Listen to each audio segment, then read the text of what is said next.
Ready to go. Perfect. Absolutely.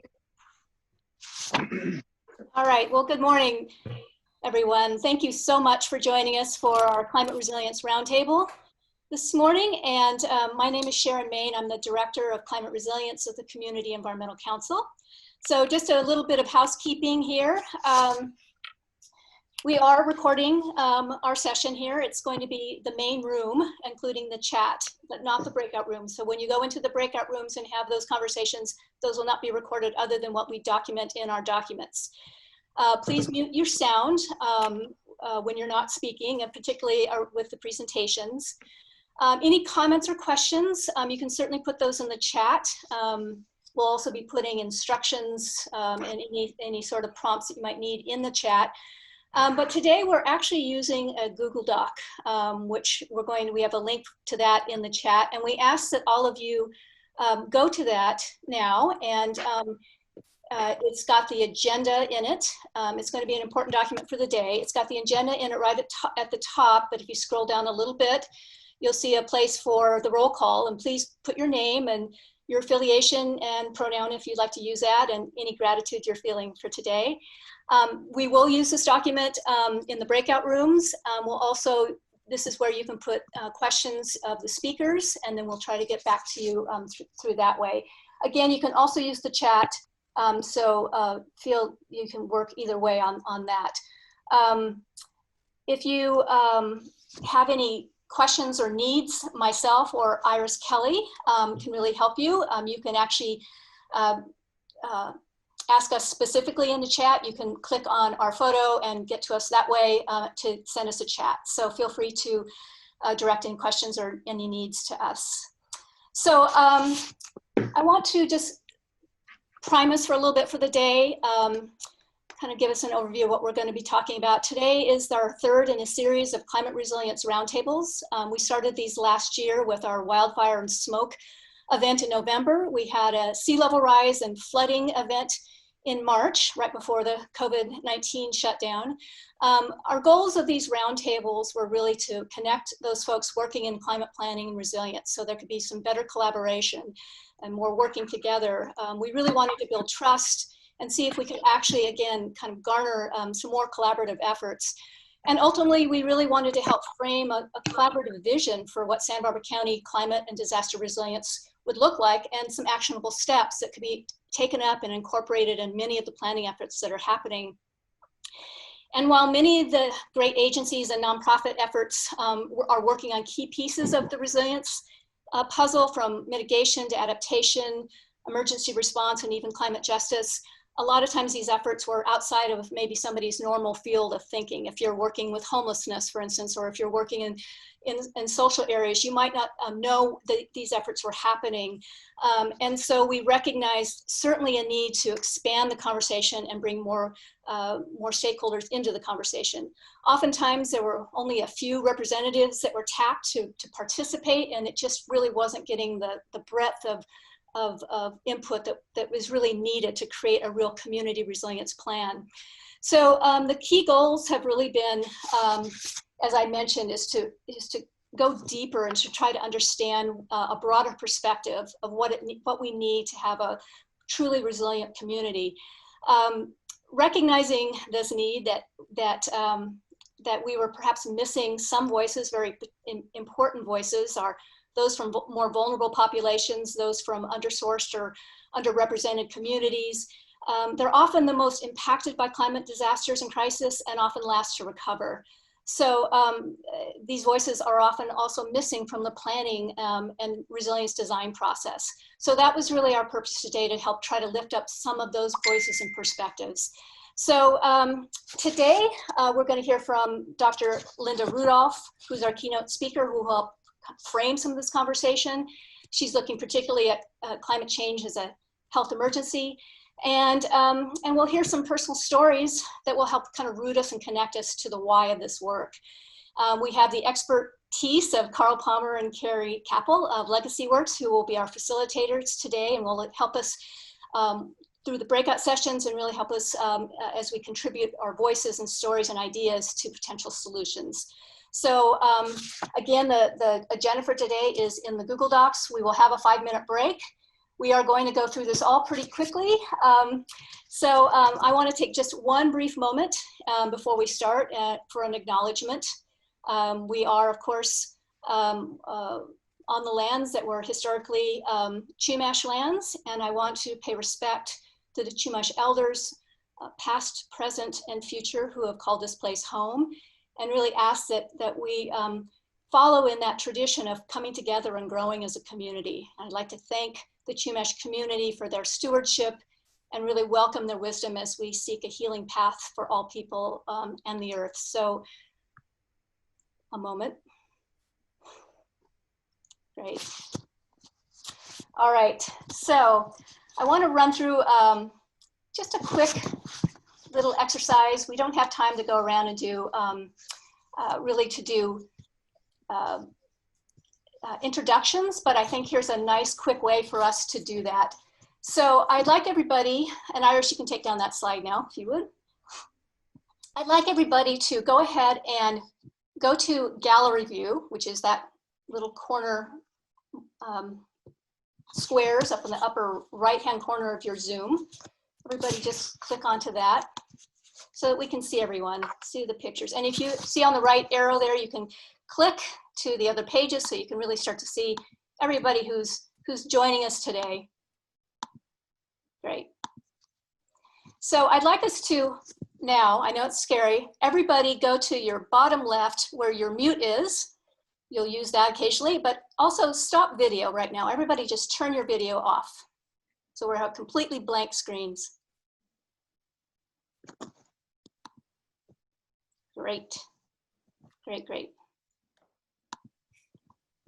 Okay, so now what I'd like us to do is I am going to read off various areas of sectors that we might work with or identify closely. And as you hear yours, turn your camera on.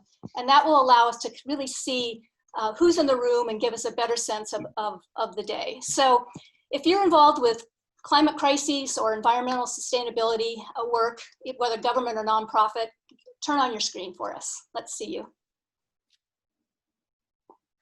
Great, great, great. Good number of folks.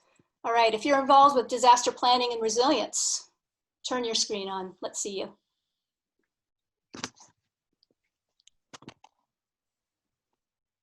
Great, starting to see some folks, yes. If you're involved with homelessness, unsheltered folks, housing issues, turn on your screen. Great. And if you're involved in education, maybe either in the education field or a student. Great, fantastic. Youth and families, family well-being. How many folks are working in that realm?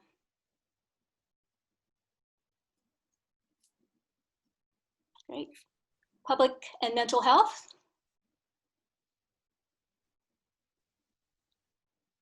Great. And social justice, working with Indigenous rights or racial equity issues. And our last couple, critical infrastructure and planning, maybe whether you're with government or nonprofit.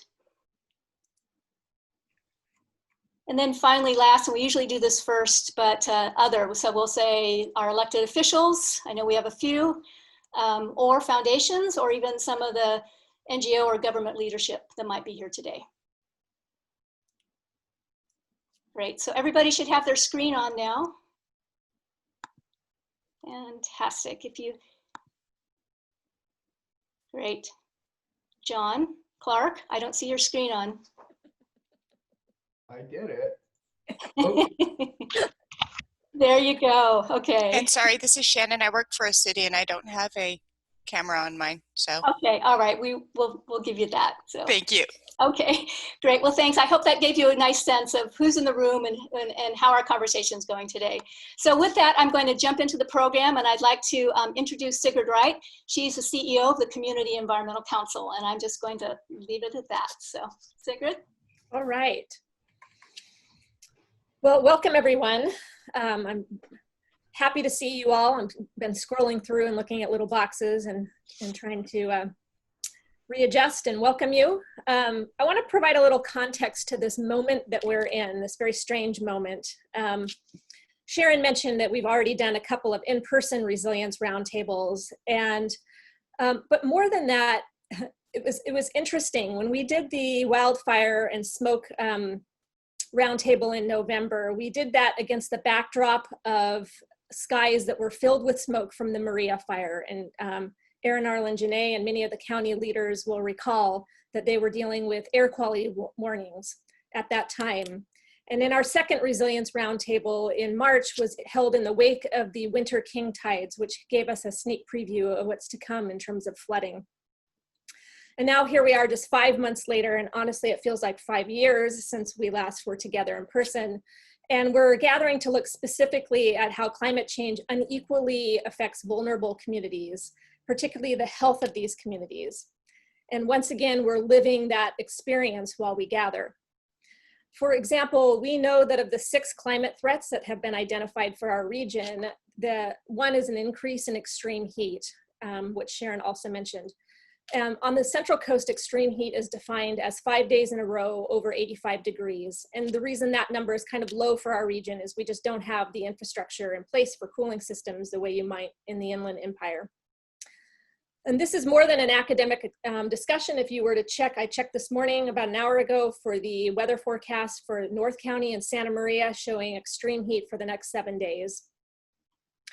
Some of you may recall a Washington Post article that came out late last year, which went on to win a Pulitzer Prize. And it reported that in the last 125 years, Santa Barbara County has warmed an average of 2.3 degrees and Ventura County an average of 2.6 degrees, making this the fastest warming region in the lower 48.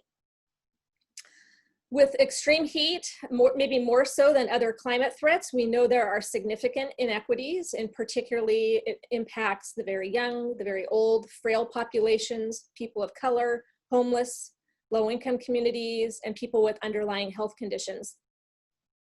So I'm guessing that might sound familiar to something that we're going through right now, as those are many of the same patterns that we see in the inequities of COVID.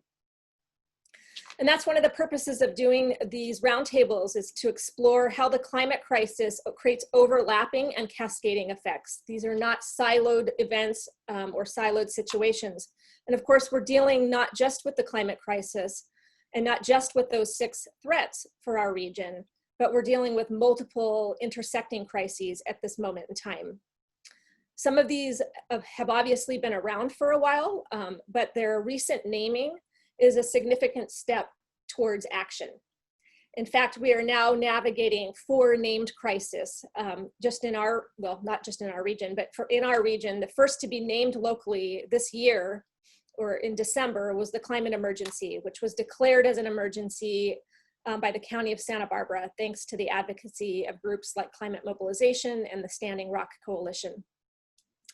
There have been almost 1,500 governments around the world that have taken similar action and named a climate emergency.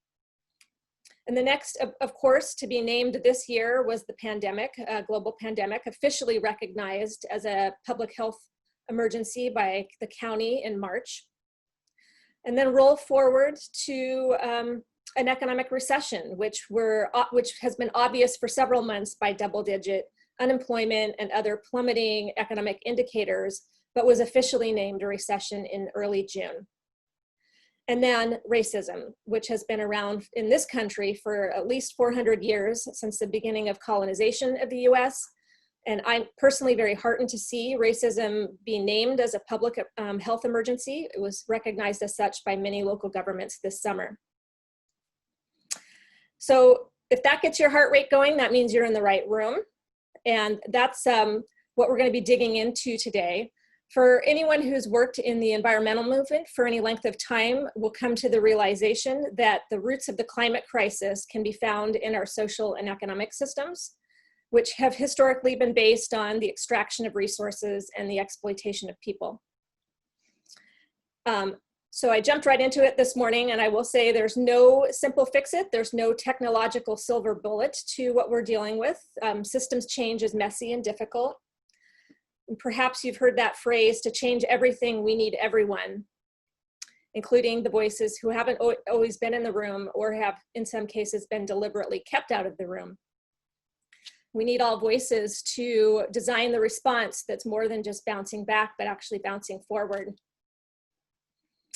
So that's my context for the morning, but I do want to kind of leave you with a nice image that's been helping me in the last few months. At the beginning of the quarantine, I wrote a short piece for my board and staff leadership called Think Like a Tree. And if ever there was a metaphor for the human condition right now, it would be how on the surface, trees may seem like solitary creatures, but they're actually deeply connected, telegraphing kind of these slow pulsing electric signals under their vast underground root systems and communicating through the air using pheromones and other scent signals, which I had no idea about. They signal each other about pest invasions, drought, and other threats. And so in short, trees help each other, and they even act as good parents and good neighbors. So if for no other reason than self-preservation, trees have a much greater chance of survival when they stand together in a forest and protect each other from heat and storm and diseases. This feels like an apt metaphor for what the human community is being called to explore. And I'm looking forward to doing that with you today. So it is my great pleasure to introduce our keynote speaker, Linda Rudolph. Linda is the director for the Center of Climate Change and Health at the Public Health Institute. She provides consultation to jurisdictions to implement a health in all policy, a collaborative framework to integrate and articulate health consideration into policy making across all sectors. I'm really excited to hear about that. She participates internationally in training and consulting related to climate change and health. She received her MD from the University of California, San Francisco, and is on the board of the occupational medicine at UC Berkeley. Linda is really leading the conversation in climate change, health, and equity, and I'm honored to have her join us today. So I'm going to turn it over now to Linda. Thanks so much, Sharon and Sigrid and all the others that were involved in organizing this roundtable and for the privilege of participating. I want to acknowledge Vanju Reynoso and the other staff from the Santa Barbara County Health Department that have really been doing yeoman work in trying to address the current COVID pandemic crisis. And I think it's incumbent on everybody that's participating in this forum and the community to really not just support what the Public Health Department is trying to do, but also to support whatever efforts there are to increase the resources and capacity of our public health infrastructure, which has really been decimated. And I think that's showing in the challenges that we're having facing the COVID epidemic. Sigrid already gave you a forecast of what I'm going to talk about, but I want to start by just asking you to take about 10 seconds to take off your professional hats and think for a moment about your children, your partner, your parents, your friends, yourself, and think about what are the attributes of a community that is healthy. What does a community that's healthy look like for you and your loved ones?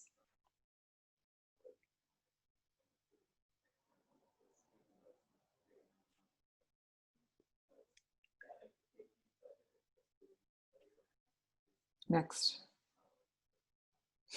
So I know you probably can't see this very well, but a number of years ago, the Strategic Growth Council at the state of California adopted a definition of a healthy community that basically said a healthy community is a community where everyone across all stages of life has access to safe and affordable healthy food, drinking water, transportation, housing, high quality education, high quality healthcare, clean air, water, soil, energy, parks, green space, family supporting jobs, safety from violence, and civic engagement and the power to influence decisions that impact each individual's life. Next. Unfortunately, we all know that many of the systems that we've become accustomed to don't do a very good job of providing that healthy community. our energy system, which spews out air pollution, our transportation system, which pollutes the air and pushes people into spending hours a day sitting sedentary in a car, our land use system, our food and agriculture system that contaminates the soil and water and feeds us unhealthy foods, our building and housing systems, they all conspire against providing the healthy environments that we need in a healthy community. Next. But we also know that accesses to the resources for health that a healthy community affords aren't equally distributed in our society. And that's why we in public health can forecast your life expectancy by looking at your zip code. And that's largely because of structural issues such as racism and discrimination, the power imbalances between the wealthy and the less wealthy, and the legacy of historic injustices such as the theft of lands of indigenous peoples that have created systems and differential environments for different groups that lead to better or worse health. Next. And that's just as true in Santa Barbara as it is any place else in the country. You can see this is from something called the Healthy Places Index. I encourage you to go online and look at it. And it shows areas that have more access to the resources we need for health in green, or areas that have less access to the resources we need for health in different shades of blue. Next. When I was the health officer for the city of Berkeley, which was a long time ago, the mayor asked me to speak to a public forum about climate change and health. And this was about 15 years ago, and I knew nothing about climate change. And as I started to prepare to fulfill the mayor's request, I was stunned. First, I was stunned because I thought, how could I have been working in public health for so long and not have understood about climate change and that it really is the greatest challenge to health of this century, COVID notwithstanding. And then I was stunned to learn that the same systems that are contributing to the poor health outcomes that I was trying to address, particularly in South Berkeley's African-American community, were also responsible for carbon dioxide emissions and methane emissions. And I started to realize that climate change really is a threat multiplier for all of the other health outcomes and health inequities that I had devoted my career to. But it was also a revelation to me that smart climate solutions would address the health inequities that I was seeing in my community. Next.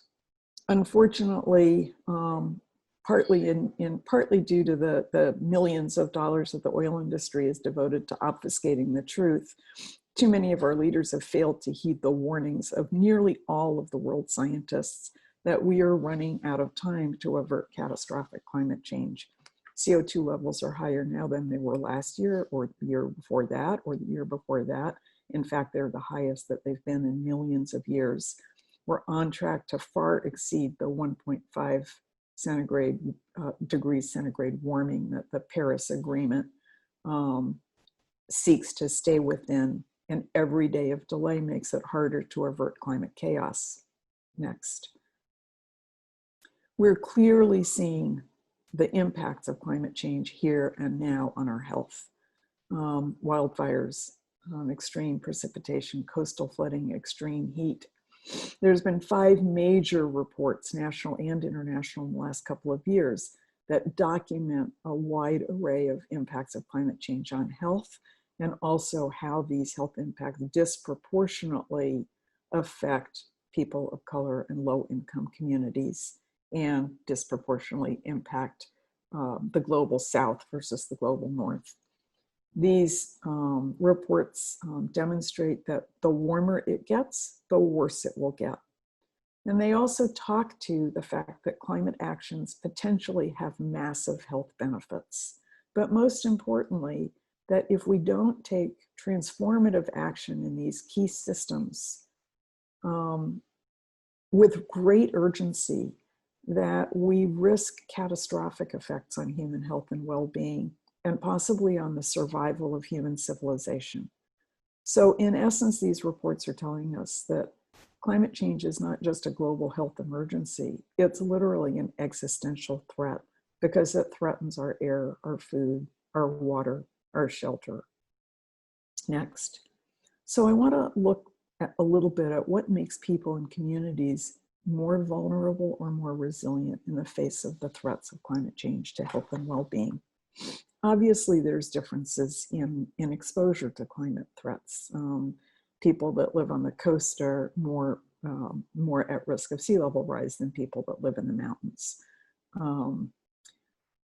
People that work outdoors are more at risk from extreme heat. But there's also differences in sensitivity and susceptibility to climate threats. So individual characteristics, Sigrid mentioned some of them, being very young, being very old, having pre-existing health conditions, the baseline status of environmental quality in a neighborhood. These all intersect with climate impacts and the subsequent health outcomes. So if you live in an area that has very poor air quality because you're next to a refinery or next to a busy freeway, you're more likely to have asthma or respiratory disease or heart disease, and that places you at higher risk from the impacts of wildfire smoke or heat. Next. We also see a lot of differences in the ability of individuals and communities to adapt to and respond to climate threats. People have differential access to resources. So low-income people are less likely to have insurance. It makes it harder for them to rebuild after a catastrophe. Conditions of the built environment, people that live in very crowded, poor quality housing that isn't weatherized, or where they have very old appliances that aren't energy efficient, they are not going to be able to spend as much money on fixing their houses, making them more climate resilient, or putting in an air conditioner if it's necessary to address the extreme heat increases that Sigrid also mentioned.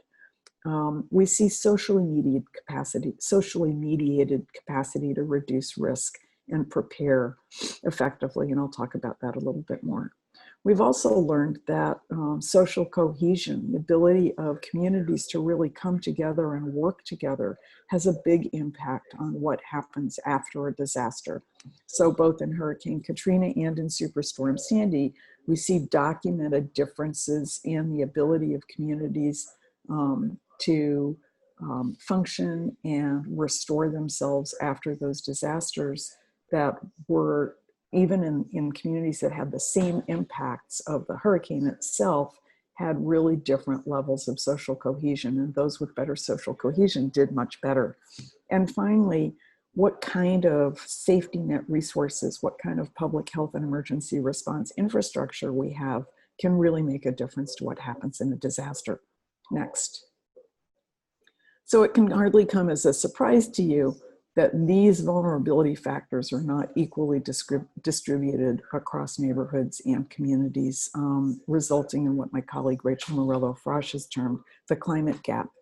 I mentioned that those that live in areas that have poor air quality are at higher risk. If people live in areas like much of the Central Valley where they don't have good access to clean drinking water and there's a drought, they're at higher risk. Neighborhoods that don't have good tree canopy are at higher risk because they have urban heat island effects. And again, people with underlying chronic illness. Next. And I certainly don't need to tell this audience that significant proportions of Santa Barbara's residents have characteristics that increase vulnerability to the health impacts of climate change, chronic disease, food insecurity, poverty. Next. So I'm going to just very quickly run through how some of these climate health impacts look in different communities. Extreme heat kills more people than any other climate health impact. Santa Barbara may not seem that vulnerable, but most people in Santa Barbara don't have air conditioning. Even in the more inland areas of the county, people aren't acclimatized to health and to heat. And in the last really bad extreme heat episode that California had, where we have good data on deaths, we actually found that the relative risk of death was greater in coastal areas because of this lack of acclimatization. Outdoor workers, particularly agricultural workers, are at extremely high risk for extreme heat, as are those people that live in urban heat islands. And there was just a study that came out recently showing that urban heat islands map to areas of historical residential segregation and redlining. Homeless people are also at very high risk of extreme heat because they can't find often shelter in cooled environments. Next. Low-income households are often at risk in extreme weather events. Undocumented immigrants aren't eligible for FEMA disaster assistance. Tribal communities are very vulnerable to the impacts of extreme weather on fisheries and farming. And again, the homeless are at risk. And I just want to make a note here that the other group that's really at high risk, not innately, but because of the way we do emergency preparedness and response, is people who are English only speaking. Outdoor workers, again, are at high risk from mosquito or tick-borne diseases next, and people with poor housing quality are also at risk from vector-borne diseases because they may not have screening on their houses, for example. Next, speaking of infectious disease, I just want to note that many of these exact same risks that we see for climate vulnerability increase the risk of either getting COVID or having bad outcomes for COVID.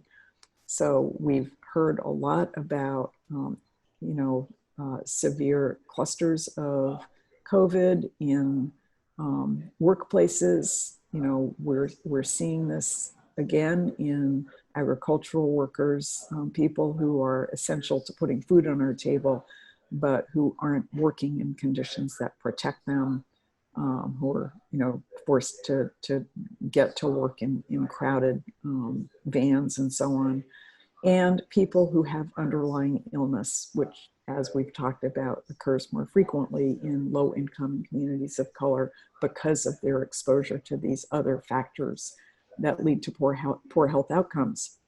People with obesity, people with respiratory and cardiovascular disease have worse outcomes from COVID. So whether you're looking at COVID or you're looking at climate, we see these same underlying systems and living conditions contributing to poor outcomes. Next. So just to recap, and that's really the recap, the same systems that are driving poor health outcomes and health inequities are driving climate change and the climate gap. Next. So in a way, that's also the good news. And that's why health experts around the world see the climate crisis as one of our greatest health opportunities. Next. If we fix the energy, transportation, the food and agriculture systems, we will yield these huge health benefits. If we clean up our energy system and transition to clean, safe, renewable energy and energy efficiency, we'll see a big reduction in respiratory and cardiovascular disease, and also in some adverse birth outcomes associated with air pollution. Next. Same thing for transitioning to zero emission vehicles. Next. Active transportation, I see as one of the most important things we can do to reduce our transportation greenhouse gas emissions, which are now the largest source of greenhouse gas emissions in California. And that's because if we can get people out of their cars and using transit and biking and walking more and creating the infrastructure we need to make that easy for people, we will see huge reductions in heart disease, stroke, diabetes, obesity, depression, osteoporosis, cancers, because we'll increase the integration of physical activity into our daily life. Next. Changing our cities so that every neighborhood has access to parks, has tree canopy, changing our infrastructure so that instead of using concrete to divert reign, we start thinking about how to use green infrastructure. These yield, protection against, these interventions yield protection against heat illness, reduce our flood risk, help clean the air, provide healthier places for people to be physically active and come together as community members. Next. And finally, changing our food system so that we eat more plants and vegetables, reduce meat consumption, which would reduce the production of livestock methane, and also would reduce our water contamination from large concentrated animal feeding operations. So just again, to recap, next, addressing climate change by changing our energy, transportation, and food and ag and land use systems. And that's only going to happen by addressing underlying social, economic, legal, and political power structure that have created and perpetuate those systems that exploit people and our planet.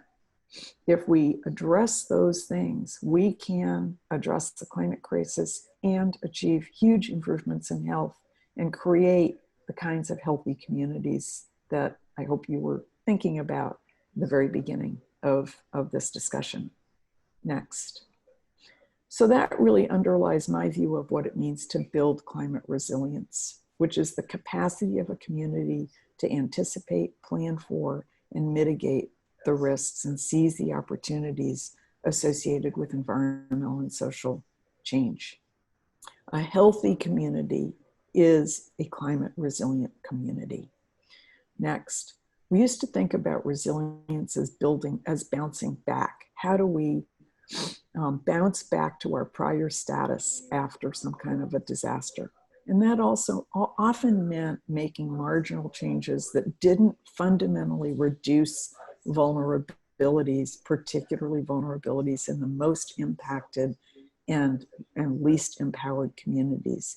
Now we think of resilience much more as bouncing forward.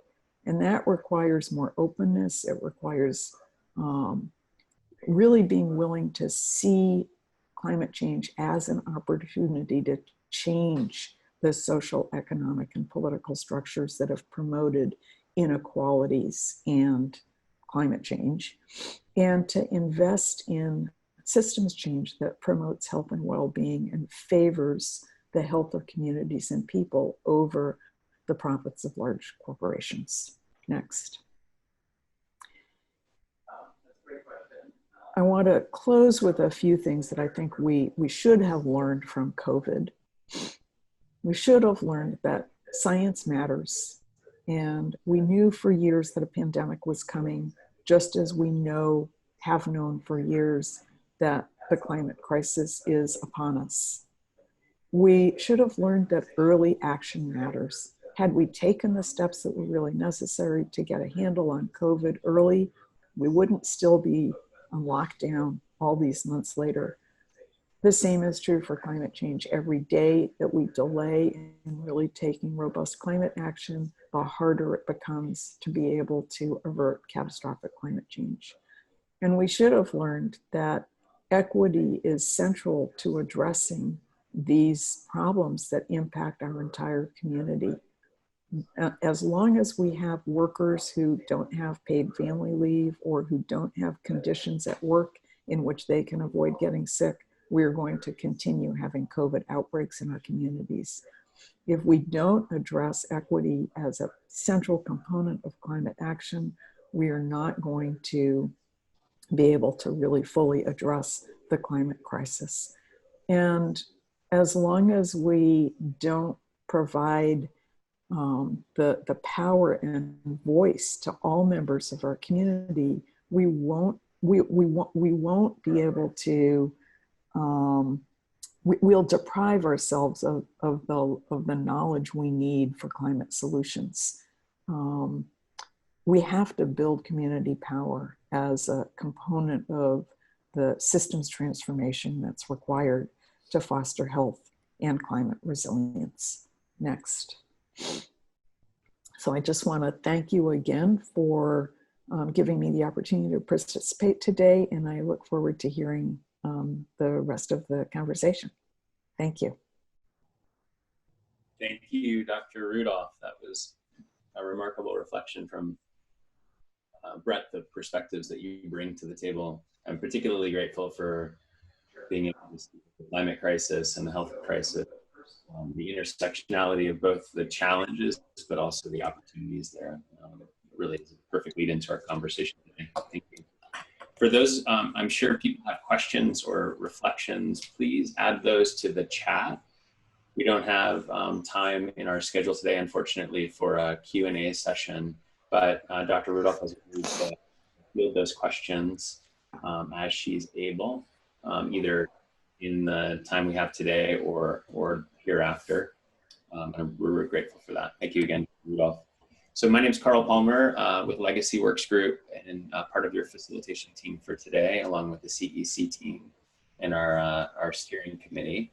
I wanted just to touch again on the fact that our goals for today are to elevate voices, to lead relationships, and to generate potential solutions that address this intersectionality, the opportunity set that's right at that overlap between the climate crisis and the health crisis and equity crisis, all three crises that we're facing right now. I mentioned the economic crisis, which is compounding well. This work requires a principle-based approach, and I wanted to touch on our principles for today, but first wanted to say that this really requires building trust, relationships, and strong networks, being able to move from the organizational space into this collective space. That's a core tenet of these resilience roundtables. Linda said this well. We invite you really to take off your hat, to be here as your whole self, to bring your personal perspective and experience, not just your professional expertise and role. Want to recognize that we have a group of 60 community leaders gathered here today from all walks and all levels, all sorts of different sectors and fields. And that's incredibly promising. It really, none of us had the answer. None of us could. This is incredibly complex and we need to come together. We all need to bring what we have in order to craft the solutions that we need. In that spirit, we're going to gather everything that you bring to the table today and offer it back as we have with the other resilience roundtables and an opportunity matrix. It's an open source, living, breathing resource for everyone in the community. And I think this is an opportunity for us to move towards that shared vision that Linda painted so well, a jumping off point right now. So our principles for today are to be present. Give yourself the gift of being present, even though we're all in different spaces and then we're convening electronically over Zoom. Be present, do your best to show up, give yourself the gift of that presence. Put away your phone, close your email, just focus on being here. As Linda said, take off your hat, show up as who you really are with your emotional reality as well as your professional self. Bring your whole self, your heart and your head. Stay open, curious, and committed to learning. And let's ensure that all voices are heard and welcomed. I would like to put those principles into action right now. We're going to do a short breakout group. Now, Iris in a moment will invite you into a breakout group in triads. And as you go into this breakout group, you have a simple role, one of two roles. You'll get to do both. The first is to share your personal reflections, just to be open and share your reflections on a prompt that I'll give you in just a moment. When you're not sharing, your role is very simple. It's just to listen, to be fully present for the person who is sharing. Listen to them deeply and really honor what they have to share. It's not a time for comments or questions or affirmations. So the simple prompt I'll give you now, and then Iris will invite us all into breakout groups, is just to say think through, reflect, and begin to speak to what resonated with you from what Dr. Rudolph shared. What resonated with your personal why, the why behind the reason you're here today, the why behind your work in the world in this arena. So reflect on that. What resonated from Linda's talk most powerfully with your personal why? Iris, please invite us into breakout groups now.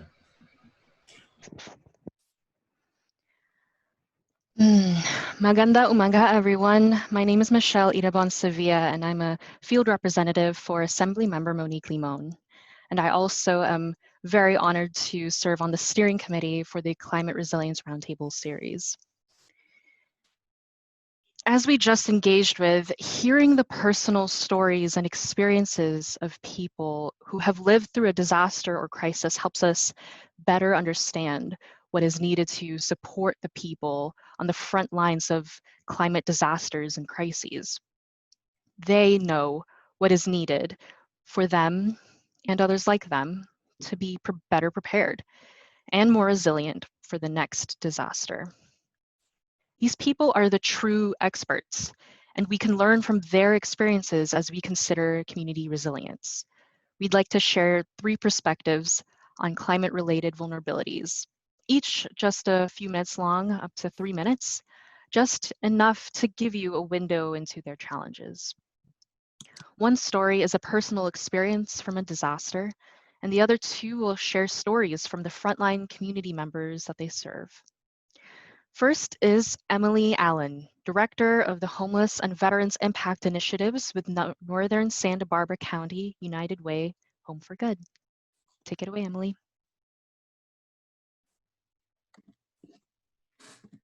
Hello all. Okay, so I'm going to tell you about a woman named Mary. I'll call her Mary. She's who I thought of when I was given this assignment. And she's not quite a senior. She's very quiet and she keeps to herself. She's soft-spoken, but when you get to know her, you know that she's intelligent. I remember her sister actually reaching out to me at one point to try to help her. She told me that she was a really successful writer and she got in her car one day and just left home and never came back. And that was because of untreated mental health issues. So Mary's been living on the streets of Santa Barbara since 2013 when I look at my notes. Occasionally she goes to different shelters, but because of her mental health needs, she doesn't stay there for very long. In the nighttime, she sleeps on a bench on State Street under a street light because that's where she feels the most safe. During the daytime, she goes to the library where she reads books and looks at the computer and just is able to rest and take a break. Particularly during the fires with the smoke in the air, she was able to go to the library also to get away from the smoke and to breathe easier and to access drinking water. Now during the global pandemic that we're all experiencing with so many public spaces closed, she doesn't have anywhere to go. And when you see her, you can see the stress on her face. And I just remember, you know, I've been working in homeless issues in Santa Barbara for a little more than 15 years. And when I first moved back here and started doing this work, Ken Williams, who was a social worker for the county and who wrote books and articles about homelessness, would tell people stories. And he told me that when he started, it was really rare to see a woman experiencing homelessness on the street, that was really an emergency situation. But I think, sadly, it's become normal for all of us now. And we see women experiencing homelessness, we see seniors, we see other very vulnerable people out there. And during these times of pandemics and, you know, heat waves and fires, it really is hard for them. And, you know, finding that safe place for people to be is really at the top of my list. And, you know, the reason I do the work that I do. Thank you. Thank you, Emily, for sharing your constituent's story. Next, we have Marcus Lopez, who will share a personal family experience from a recent disaster.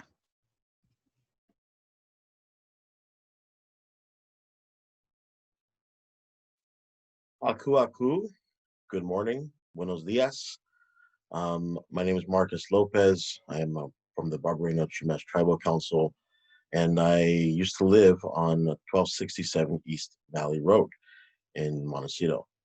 And the experience of living through the debris flow seeing it firsthand, and dealing with the aftermath of making sure my family was okay, and getting ourselves to safety, and working with the at that moment the local CHP.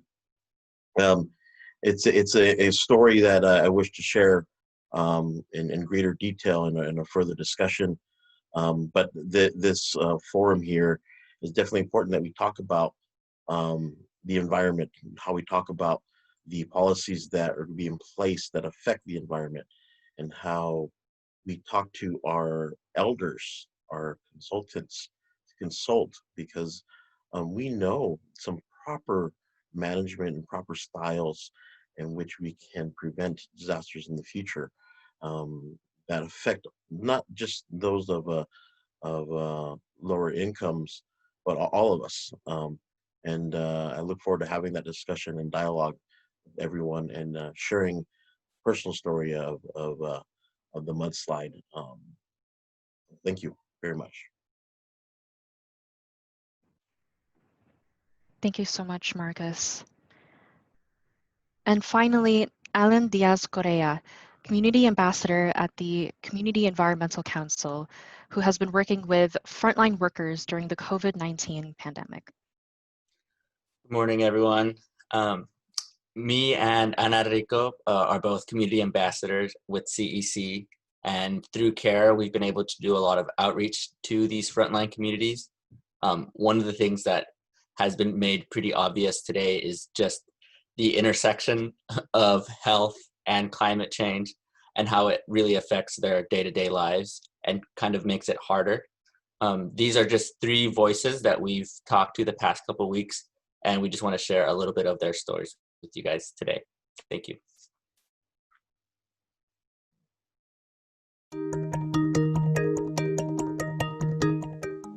Y en Los Álamos es más caliente, muy caliente. Allá se ha visto muchos casos de desmayos, se ha visto mucha gente deshidratándose.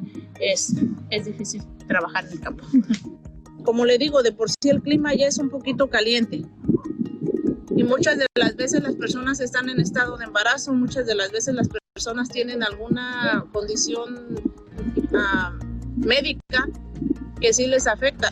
Entonces para esto hubo algo que pusieron unas casitas, y esas casitas se supone que si tú te sientes mal, se supone que deberías de ir a descansar 5 minutos. No lo hacen, siguen trabajando. Aparte del clima, la sobrepoblación en viviendas es preocupante también. Es estresante la sobrepoblación en una casa. Y lamentablemente tenemos que estar así porque es lo que podemos pagar también. I'm Kayla Rivera. My mother has systemic lupus, which is an autoimmune disease, which makes her one of the incredibly susceptible people who more than likely would not be able to recover from COVID. She also has issues with her lungs and with breathing, and she has fibromyalgia and all these different things. It was definitely scary knowing that I have immune compromised individuals in my family that very likely could lose their lives based on my exposure to people. Mi nombre es María Delgado. Mi experiencia fue muy difícil porque yo como madre que tengo mi niño incapacitado, no me ayudaron para nada. Y ya la segunda vez que estuvo el deslave, la quemazón de nuevo, y que se vino de nuevo como la lluvia y todo, se deslavó y estuvo cayendo mucha ceniza. Y también me dijeron, los policías tocaron a mi puerta, se tiene que salir. Digo, pero es que no tengo dónde irme, le dije con mi niño. Dijo, no, se tiene que salir, dijo. Estuve media hora fuera con mi niño y arriesgando de que yo me enfermara, como estoy mala de la pulmonía y mi niño tiene la diabetes. Nos estuvo cayendo bastante ceniza, de aquí a que llegaba la transportación el ACLIP. Y pues dijo, ¿para dónde van? Le dije, pues es que no tenemos dónde irnos. entonces ellos nos llevaron a la Isla Vista, allá. Pero pues estuvo muy feo ahí, que sí nos dieron de comer, pero tuve muchos problemas con mi niño de que no podía cambiarlo de diaper, porque pues como ya está grande y pues no tenían cómo ponerme algo para que yo cambiara a mi niño, y se me hacía muy difícil para estarlo cargando cada rato, sentarlo y llevarlo al baño. ¿Tu hijo cuántos años tiene? Él tiene 24 años.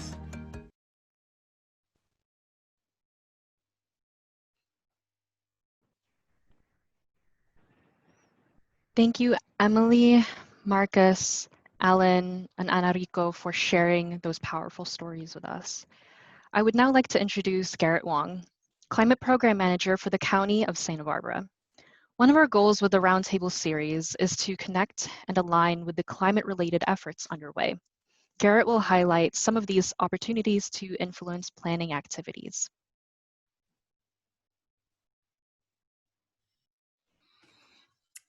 Thank you, Michelle, and thank you to the Community Environmental Council for giving us the opportunity to briefly discuss what the County of Santa Barbara is up to related to climate change and the health and safety of the region. My name is Garrett Wong. I'm the Climate Program Manager for the County of Santa Barbara, and I've been here just a year, but I've really gotten involved with a lot of people who are involved on this call and other efforts to really expand the county's leadership in advancing both our climate mitigation efforts as well as our climate adaptation efforts. And we'd like to briefly touch on a few of them to let you know what we're up to this year, and we'll be involved in the coming years as we are seeking to get your input and feedback on these critical plans that will really set the tone for the decade to come. Next slide. So this year, we're launching 3 large planning efforts across the county. The first one is the 2030 Climate Action Plan. The county has established a target to reduce carbon emissions from the unincorporated county area by 50% below baseline levels by the year 2030. It's an ambitious goal given that in recent years, our carbon emissions have actually increased since we've last took an inventory, but we're seeking to really ramp up our scale and pace of reduction, as well as increasing community resilience and addressing environmental pollution. So later this summer, you'll likely be getting information coming out of the county for opportunities for you to get involved and learn more. Next slide. It was also mentioned in the chat by Whitney Wilkinson. She's the project manager of this project, which is updating the safety element. And the safety element, as some of you may know, is really meant to capture what are the hazards that may affect the community and what kinds of policies and programs can a jurisdiction put in place to protect the community. And now climate change is one of those complicating factors that a safety element must consider as it goes forth. And so one aspect of updating the safety element requires us to better understand what are the climate vulnerabilities that Santa Barbara County experiences and the vulnerable populations that it may put at risk, at greater risk in terms of the impacts. And ultimately, once we better understand that, we can develop policies, programs, and projects to help better ensure that we're a more resilient and more prepared community. Next slide. And starting later this year as well, led by the Long Range Planning Division and the Transportation Division of the Public Works Department, is the Active Transportation Plan. And this is really an effort to help identify projects, public works projects that can help increase the safety and comfort of biking and walking and getting out on alternative modes of transportation. So that way we're not using fossil fuel vehicles to get around for our daily needs and our recreation. Next slide. trying to tie all this together and present it to the community can be challenging. We understand that. So we've created a new initiative called One Climate. And One Climate is meant to be an all-encompassing brand marketing platform to really promote to the community that the county is leading on several fronts to address climate change issues and reduce its climate impact. So as more information comes out, we really invite you to get involved. Just sign up for updates, and there'll be lots of opportunities to engage with a variety of these projects. Lastly, I know I'm running short on time, but I would be remiss if I didn't mention that the City of Santa Barbara, who I don't believe has a slide or opportunity to speak, the City of Santa Barbara is also leading a climate action plan effort, and they have a goal to reduce their carbon emissions, essentially to become carbon neutral by 2035. And that was recently recommended by their sustainability subcommittee. So the staff people from the Sustainability and Resilience Department are leading that effort. And so all jurisdictions who are engaged in these efforts are going to try and dovetail and collaborate as much as possible to try and reduce the kind of engagement and planning fatigue that the community might experience. But we're really hoping to make all of our planning processes as robust and involved as possible for particularly populations that have not been heard in previous planning efforts.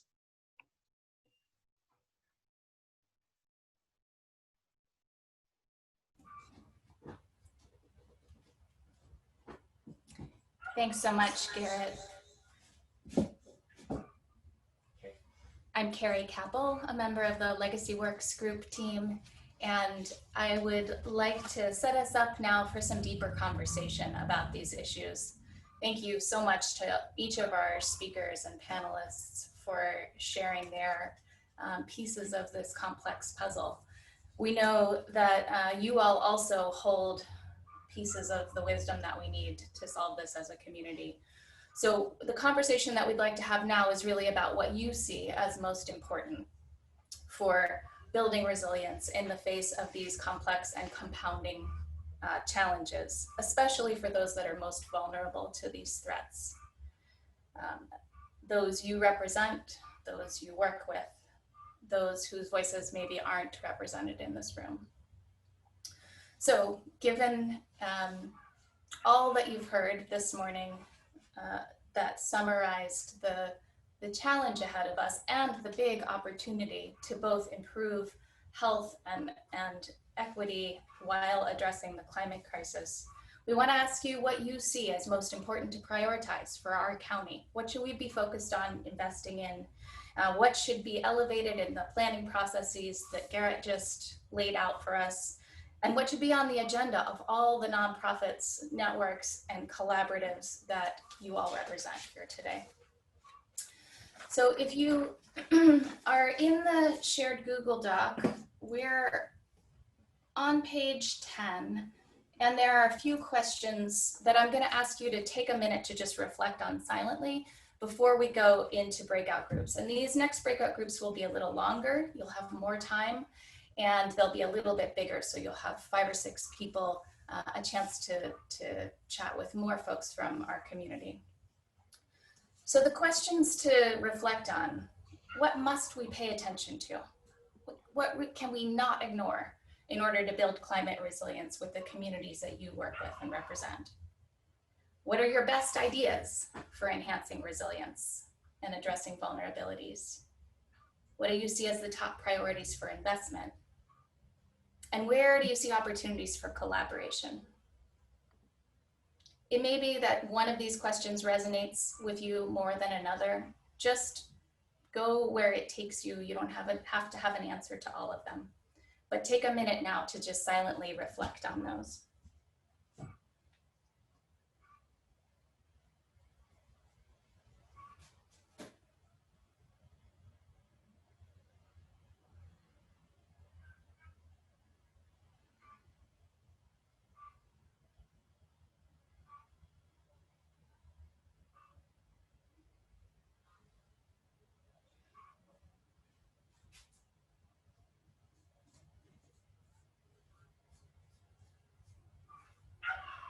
Okay, as we go into the breakout groups, take note of the number of the group that you're being asked to join. And when you get in your group, you will have a facilitator from the Community Environmental Council or from our steering committee. And you'll be invited to click on the link for your group number. So if you're in group 4, you would go down here and click on the link, and it'll take you to a section of this document further down. It won't take you out of this document. It'll just take you further down to an area where your group will work on answering those questions together.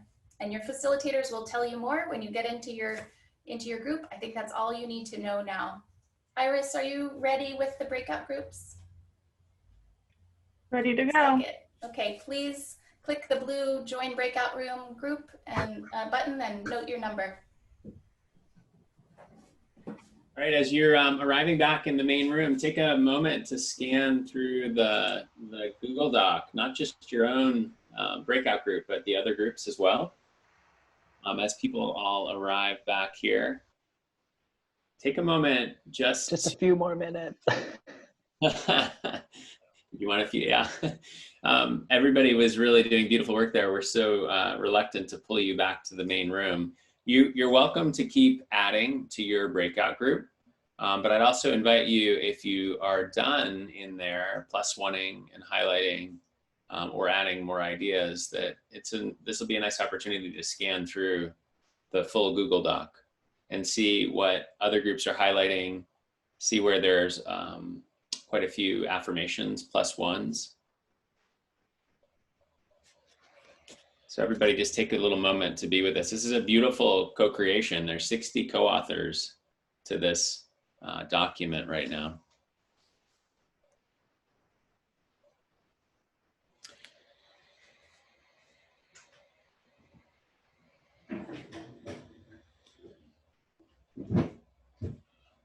So there are a number of themes that are rising up through here. And I imagine you're doing your own assessment of that. There's quite a bit about including voices, about engaging people who may not be in the conversation or at the heart of the conversation, like growers, developers, business owners, to problem solve around housing, overpopulated housing, as we heard earlier. Working at the regulation and legislation level, voter empowerment, education advocacy. Using COVID-19 as an opportunity point, a leverage point to advancing those. Ideas about shifting from shifting funds and attention, partnering with policing agencies, so shifting the focus to social service programs that build community and support. The importance of trust,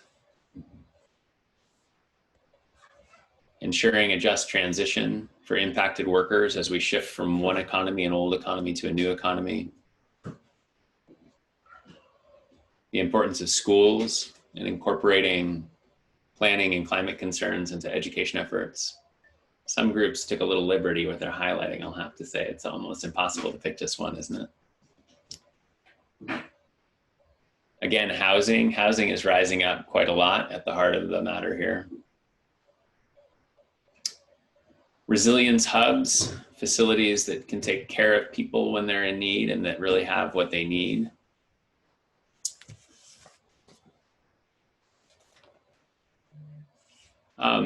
With that, I'd love to take a moment and just introduce David Pello. David is familiar to many of you. He's a partner and ally of many of the groups that are represented here today. He's also the Delson Chair, Professor of Environmental Studies, and Director of the Global Environmental Justice Project at UCSB. And he's going to offer some reflections on what he sees in the work we've done today. David. Thank you so much, Carl. Yeah, I think reflections is apt. I think it's a synthesis maybe in the agenda document, but I think I'm less of a synthesizer and more of a reflector. So thanks so much for that. I've learned so much today. I want to say thank you to CEC for organizing this event.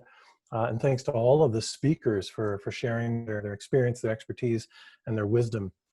So when we talk about vulnerable communities, health, and equity in the context of climate change and climate resilience, one of the concepts that I've been working with that comes to mind, and I think we're all talking about this, and certainly Dr. Rudolph talked about this in a sense, isn't just resilience, but it's just resilience. That is a resilience that's marked by social and environmental justice and equity. And so just resilience for me is an important concept because there are forms of resilience out there, too many of them, that are unjust. And then I want to distinguish between them. So for example, one of the defining features of many governments, of capital markets and dominant social institutions, is that these are systems and infrastructures that are often forced to display resilience, but not the kind that I like.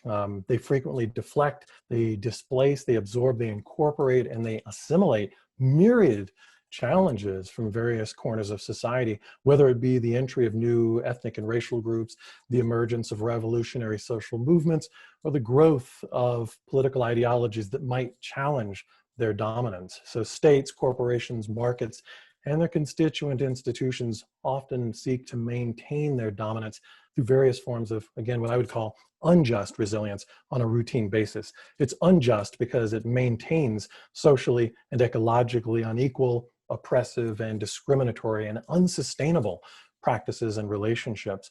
So a just resilience, which I think is what we're talking about, is a set of practices and relationships characterized by deeper commitments to equity, to social and environmental justice. And so there's so many examples that abound around our communities that reflect just resilience. I mean, I consider the work that CEC, CAUSE, MyCOP, the Bucket Brigade, and so many other groups have done in the face of the Thomas fires, the debris flows, ensuring that people have access to language justice, to financial resources, to get them to safety, and help them recover in the aftermath of these disasters.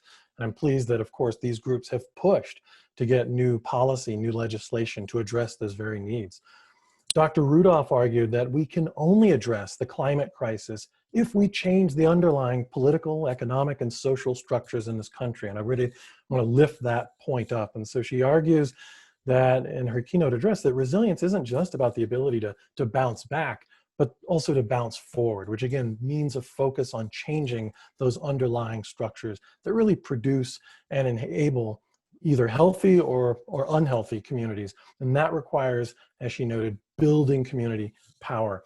Now there's one note of caution I want to raise that others have raised, and that is I'm pleased that many governments and policymakers have declared the climate crisis and certainly the crisis of racism as public health emergencies. And I think that's really important and it's a good start. But there is a concern among some folks that a state of emergency, declarations of emergency, can also be something that we want to be cautious about, since these declarations can give governments a carte blanche to suspend civil liberties and human rights. So I just want to caution that we should never allow states of emergencies to act as hindrances or obstacles to deepening democracy and grassroots power. I also heard themes of listening and learning, and we're seeing that in the group note-taking from the last breakout. And something that many folks have lifted up is the importance of listening and learning to other communities that have successfully practiced resilience, currently or in the past. I'm drawn to legal scholar Sarah Krakoff at the University of Colorado at Boulder, who's an Indigenous Studies scholar who discusses the ways in which, just to take one example, the Cherokee Nation practiced and is living resilience in the wake of displacement and dispossession and genocide associated with the forced marches, the Trail of Tears. So listening, seeking out, and learning from other populations and communities' experiences is really critical. And I'm pleased that many Chumash leaders are working with those of us who are settlers to rebuild relationships of trust, respect, and learning. Sigrid discussed the importance of really understanding the overlapping and cascading effects of multiple intersecting climate-related events, and that's really scary. I've heard Sharon Main talk about that previously as well, and how that makes some populations almost exponentially vulnerable. So how do we then respond to this? And what I'm getting from the conversation today is one really important way to articulate ways in which overlapping and cascading and intersecting harm can occur, and to push back against that is to articulate ways in which overlapping, cascading, and intersecting relationships, social networks, and community leadership efforts can build resilience and strength to prevent or minimize the impacts of the next disaster. Again, I think a really powerful and productive way to achieve these goals, as Dr. Rudolph discussed, is to strengthen social cohesion, to build community. That's what we're doing today. In other words, we need each other in order to achieve resilience, in order to bounce forward. The stories of struggle that Emily, that Marcus, Alan, Enrico, and others shared with us today reveal how real people are surviving in these intersecting crises. And I think what they've done so important in terms of centering these stories and the experience and the expertise of real people who live through these crises and struggle and survive and thrive. So we need to keep them in mind when we imagine and enact policy making for climate resilience. So to close, I would say that I'm really pleased to see the One Climate Initiative, the Climate Action Plan, and so many other initiatives that are moving forward, coming out of this group here today and our networks. I'm also proud to be on the board of directors of CEC and part of groups like the Climate Justice Network, who are really working to build the foundation for a Green New Deal in the Central Coast.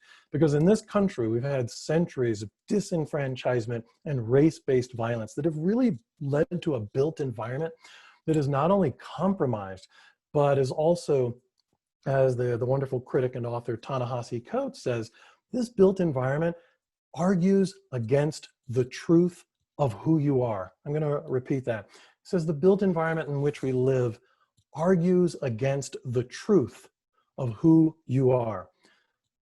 So I would say in response to that, what we're doing today and what we should continue to do tomorrow and every day afterwards is work to create a built environment, a community, and a society that instead reflects the truth of who we are. So I'll end there. Thank you so much. Wow, David, thank you so much for those closing remarks. That was absolutely perfect. I'm still choked up about, arguing against the truth of who we are, the built environment. It feels like we struggle to live in the built environment, and we're always trying to make sense of it, and we're trying to make it work, but there's something just inherently wrong about it. So thank you for that comment. That resonated very deeply. We're going to close out today, and I want to thank you all for just a beautiful reflection, I think, of where many of us have been, what we're thinking about. I want to let you know, next slide, Iris. All the materials from today, we will have the video of all the talks you heard. We'll have slides from our speakers. We will have the matrix, all available on CEC's website. Carl had mentioned the matrix earlier. All that work you did in those documents will be put into a matrix, and it's a resource document we can all use to start organizing our thoughts and starting to look at those intersections and opportunities to work together. We've done this with the last two climate resilience roundtables. Those are available on our website, on our climate resilience part of our website. And already there's some really interesting ideas that have floated to the top and are starting to get legs. And one of them was again mentioned today, looking at resilience hubs and networks is really a key element of rooting back into communities and really, really sharing that leadership with those communities that, that will determine what they need and what they are, or how they're going to prepare. So I think it's, again, these powerful ideas do get legs in this forum, and we're going to look at where those opportunities are that intersect. I do want to let us know, and it was brought up, Marcus in his talk brought it up for a moment, but I want to let you know that in this effort to really broaden the conversation, to bring in more voices, part of our climate resilience roundtables are also in working with some partners. Of course, David, you just mentioned them as well through the Central Coast Climate Justice Network, and we're doing another roundtable that's coming up, and I want to bring on Jen Hernandez, who's going to tell us about that.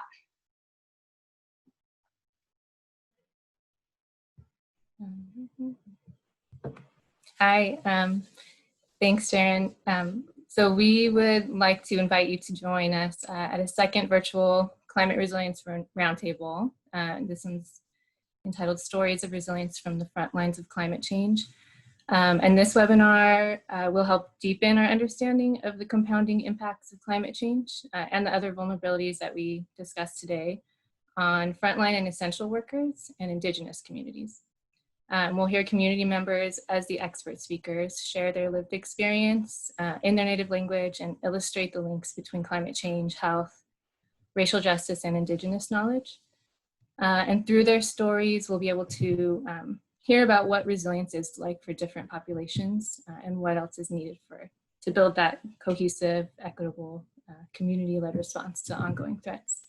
And the roundtable is being hosted in partnership with the Central Coast Climate Justice Network, Community Environmental Council, the Mixteco Indigenous Community Organizing Project, CAUSE, and the Santa Ynez Band of Chumash Indians. And it's going to be, it's right there on the screen, September 2nd. We'll start with a webinar and we'll have an extended roundtable discussion after a lunch break. And we'll hope you'll join us there as well. Thanks for being here and collaborating with us.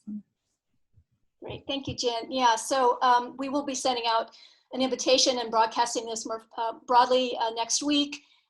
As Jen mentioned, the webinar is free to anyone, so we encourage a broad range of participation.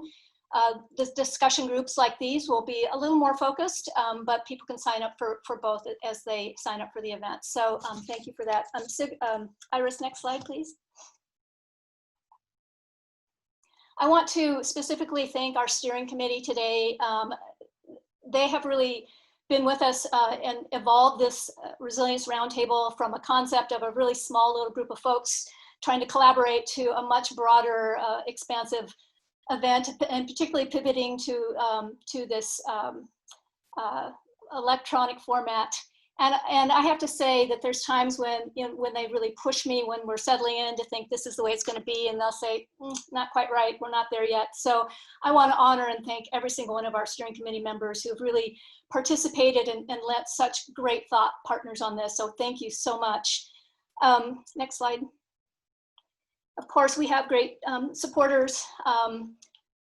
County of Santa Barbara Foundation, Coastal Conservancy, the James S. Bauer Foundation, and Sea Forward Foundation, who have supported the Roundtable series throughout, and I want to thank you for that. Their work is also going to be supporting the next Roundtable that Jen mentioned.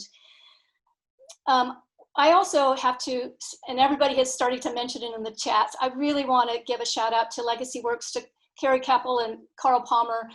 Their facilitation and design is absolutely flawless and beautiful, and it really has become the signature of this Roundtable series. So I just thank you so much for your co-creation of this work and the continued opportunity to work with you. And if you haven't seen, Carrie has been doing live capture during this, as well as facilitating. So this woman is quite the multitasker, and we will, it's been popped up a few times on the screen, but it's a beautiful piece of artwork. We've done this with the other events, and we'll make this available on our website so you can see it, because it's a beautiful summation of our event and our day. Finally, I would like to, I think it's the next slide, or maybe not, maybe we're at the end of the slides, but we'll put in the chat, we have a, okay, that's great. And Lisa, I'll ask you to put in the chat, we would like you to take a survey. It's as quick and easy as the one you took when you registered. It's just an opportunity for us to reflect back on, what were the highlights for you, but more specifically, if we were to go deeper on some subject matter or two, what ones would you like to see us do? So if you could please, link to that. Lisa, can you pop that in the chat for us? The link to the survey? Yeah, I'll get it to you. We'll get you a chat. We'll get you a link to that survey. It is on our website, and we will make sure you get it out immediately. If you can't get it today, oh, there it is. Okay, thank you.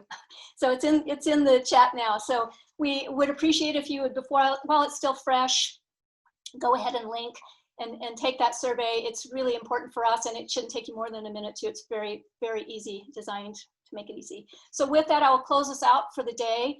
I, again, thank you and honor all of you for your time and your energy and your really, really deep thought here. I do believe that this is our life work, and we have nothing better to do. This is all we have to do. So thank you again.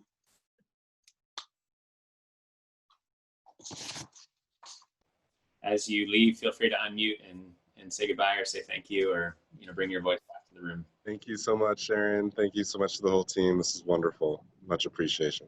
Yes, everyone. Agreed. Thank you. Great. Thank you, everyone. Pleasure. Thank you so much for your thoughts. Thanks, and bye all. activity.